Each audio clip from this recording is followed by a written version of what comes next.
कांकेर जिले में बीती रात एक मुठभेड़ हुई। मुठभेड़ में बीएसएफ के 2 जवान घायल हो गए और एक महिला नक्सली भी घायल हुई। महिला नक्सली को गिरफ्तार कर लिया गया है और साथ ही साथ जो घायल जवान हैं उन्हें हेलीकॉप्टर की मदद से रायपुर रिफ़र भी कर दिया गया है। इस पूरे मुठभेड़ पर और इसके एक और दूसरे एंगल पर बातचीत करते हैं। नमस्कार, मैं विकास तिवारी हूँ और आप बस्तर टॉकीज़ देख रहे हैं।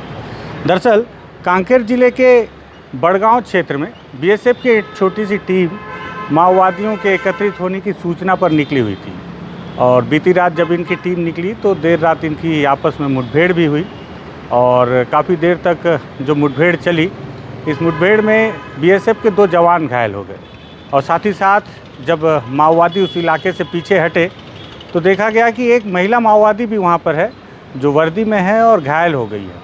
उसके पास में एक सिंगल शॉट राइफल भी था। बताया जाता है कि इस महिला माओवादी की जो शिनाख्त की गई है उस लिहाज से इसके पास में एक 303 हथियार होना चाहिए था और फगनी इसका नाम है, जो कि एलओएस सदस्य है उस क्षेत्र की। इस पर 1 लाख रुपए का इनाम घोषित किया गया था और जो 2 जवान हैं उन्हें रायपुर रिफ़र कर दिया गया है, जिनकी स्थिति अब खतरे से बाहर है। महिला माओवादी को भी गोली लगी थी, उसे भी सकुशल अस्पताल तक पहुंचा दिया गया और उसका इलाज भी जारी है और वो भी अब खतरे से बाहर है। ये तो रही मुठभेड़ से जुड़ी जानकारी कि किस तरह से बीएसएफ के जवान निकले थे सूचना के आधार पर और उन्होंने मुठभेड़ को अंजाम भी दिया और एक महिला माओवादी को घायल करके गिरफ्तार भी किया है। लेकिन इसकी एक दूसरी तस्वीर भी सामने आई है जो मुझे बार बार आपका ध्यानाकर्षण करने को मजबूर कर रही है। दरअसल जब इस पूरे मुठभेड़ की तस्वीर सामने आई तो मैंने एक तस्वीर देखी जिसमें बीएसएफ के जवान जब मुठभेड़ करने गए हुए थे उस एरिया में और दोनों तरफ से फायरिंग हुई और उनके 2 साथी इस मुठभेड़ में घायल भी हुए। उसके बाद जब घायल महिला माओवादी को इन्होंने गिरफ्तार किया और उसे भी गोली लगी थी जो चलने की स्थिति में नहीं थी। जहाँ पर ये मुठभेड़ की लोकेशन है उस स्थान तक गाड़ी पहुँच पाना भी काफ़ी कठिन थी, गाड़ी का या एम्बुलेंस का। तो उन्हीं जवानों ने, जिनके 2 साथी पहले से ही घायल हैं और जिनकी गोलियों से घायल हैं, उन्होंने उस महिला माओवादी को खटिए पे डालकर अपने कंधों में लाद कर वापस सड़क तक लाया। सबसे पहले एम्बुलेंस में लेटाया। एम्बुलेंस में लेटाने के बाद उन्हें लगा कि इसे तत्काल इलाज की आवश्यकता है। तो आप तस्वीरों में देखें कि बीएसएफ का एक जवान कितनी तन्मयता से उस जो घायल महिला नक्सली है उसका इलाज कर रहा है। उसके चेहरे के भाव को देखें तो उसके चेहरे के भाव पे कहीं से आपको नज़र नहीं आएगा कि वो अपने उस दुश्मन का इलाज कर रहा है जिस दुश्मन ने उन्हीं के 2 साथियों को घायल किया है।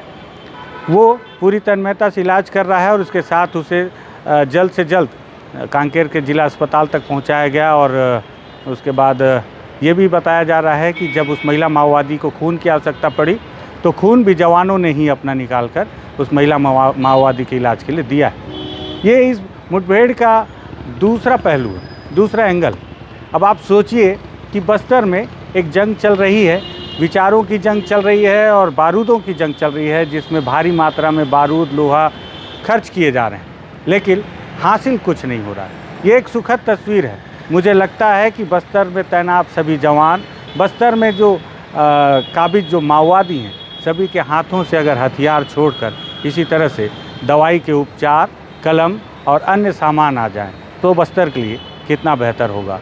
मुठभेड़ की जानकारी थी और साथ ही साथ इस एंगल पर भी बात करना बेहद आवश्यक था ताकि बस्तर में शांति आ सके, बस्तर के लोगों का विकास हो सके और बस्तर में किसी तरह का अतिक्रमण ना रहे, न किसी ऐसे लोगों का जो बस्तर के आदिवासियों के अधिकारों का हनन करते हैं, ना बस्तर के आदिवासियों के हक छीनते हैं, ना ऐसे लोगों का अतिक्रमण हो।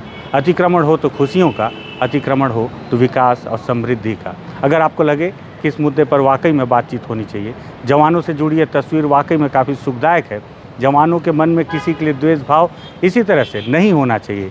जवान इसी तरह से इलाज करें, इसी तरह से हर किसी के सुधार के लिए कार्य करें, चाहे वो उनका विरोधी ही क्यों ना हो।